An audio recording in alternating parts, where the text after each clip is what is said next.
आदरणीय प्यारी प्यारी सात संगत जी, प्रेम से कहना जी, धनंकार जी। सात संगत दास ने कुछ प्रसंग आपकी चरण धूलि से इकट्ठा करके आपकी चरणों में डालने का प्रयास कर रहा है। जो भी इसमें त्रुटियां होंगी, दास को अपने गोदी का बच्चा समझ करके क्षमा कर देना। प्यारे संतों, जब सभी में ईश्वर का अंश है, हम सभी ईश्वर की संतान हैं। ज्ञान की दृष्टि से सभी इंसान बराबर हैं। सबके अंदर एक ही नूर है। इसलिए हम सभी सबके भले की कामना मांगते हैं। यही नहीं, हम सभी पर ईश्वर की बराबर निगाह कृपा दृष्टि होती है।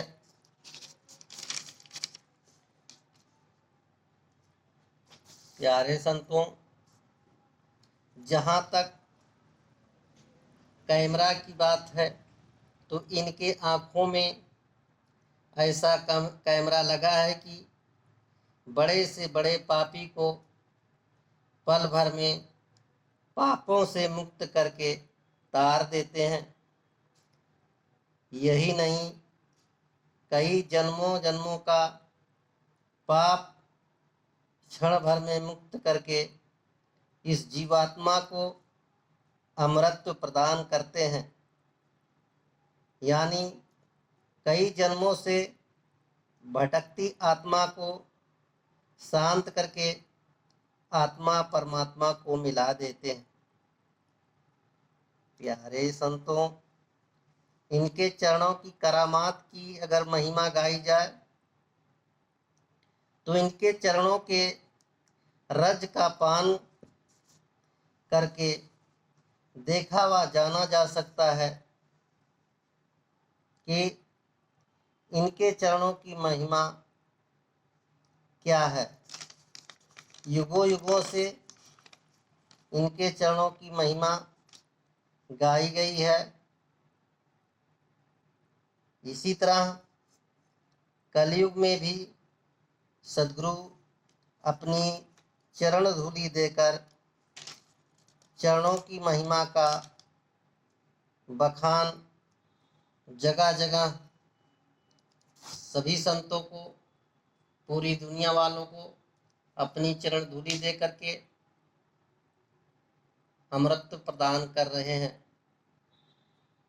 प्यारे संतों, कभी कभी भक्त और भगवान के अगूढ़ संबंध का आनंद जब भक्त पाता है तो सोचता है कि मेरे और भगवान के बीच संसार का कोई साया ना पड़े।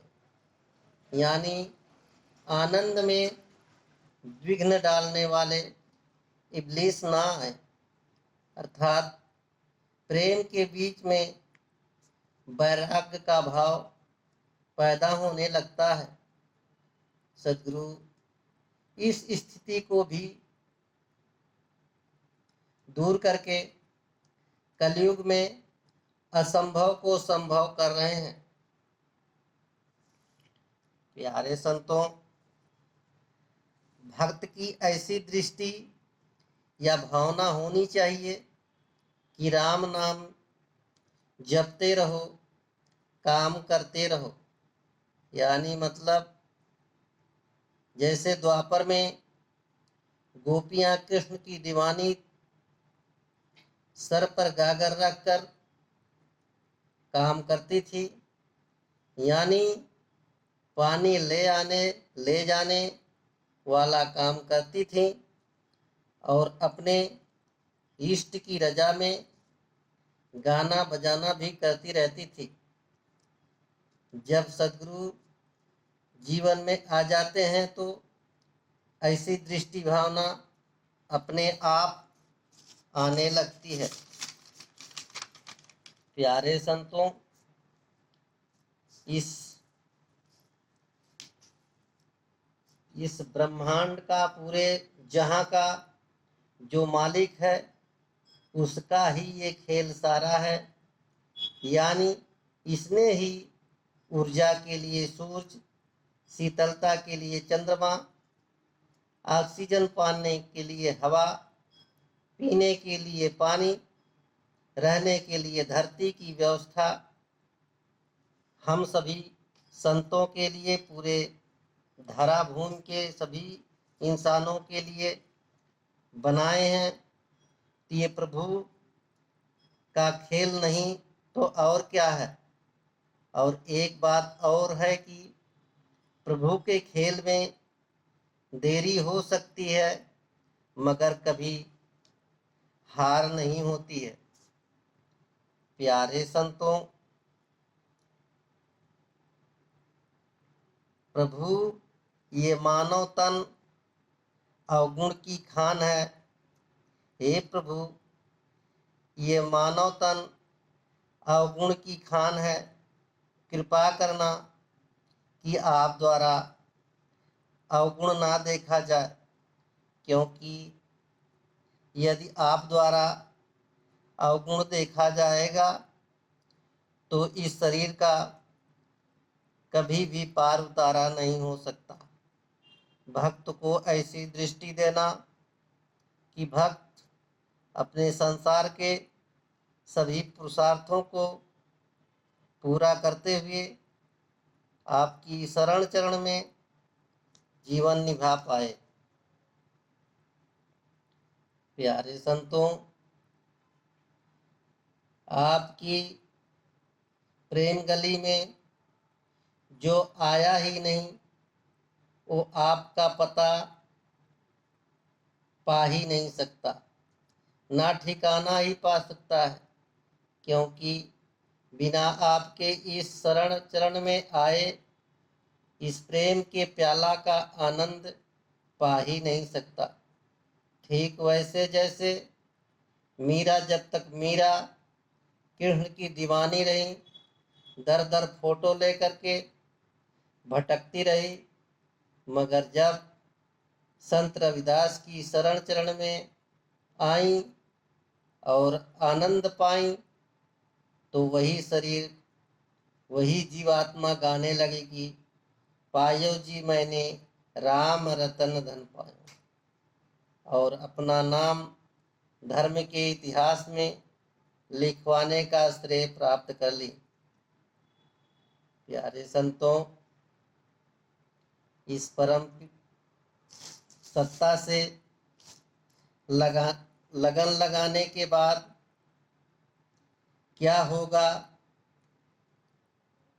क्या नहीं होगा, इस पचड़े में नहीं पड़ना है। इस पचड़े में पड़ने की जरूरत नहीं है, क्योंकि इनके चरणों से लगने के बाद जो भी होता है वो अच्छा ही होता है। क्योंकि जब हम समर्पित हो जाते हैं तो ये जो भी करते हैं वो हमारे हक में अच्छा ही करते हैं, अच्छा ही अच्छा होता चला जाता है। प्यारे संतों, प्यारे भक्तों, इनके चरणों में दीवाना बनने की जरूरत है, कदमों में सर झुकाने की जरूरत है, छांव में बैठने की जरूरत है, अपने आप को लुटाने की जरूरत है। तो फिर अंदर व बाहर हर तरफ से आनंद ही आनंद है।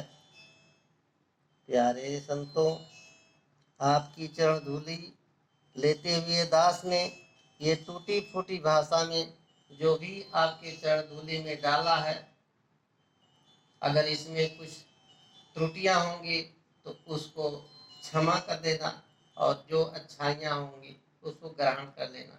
प्यारी प्यारी सात संगत जी, प्रेम से कहना जी धन्यकार जी।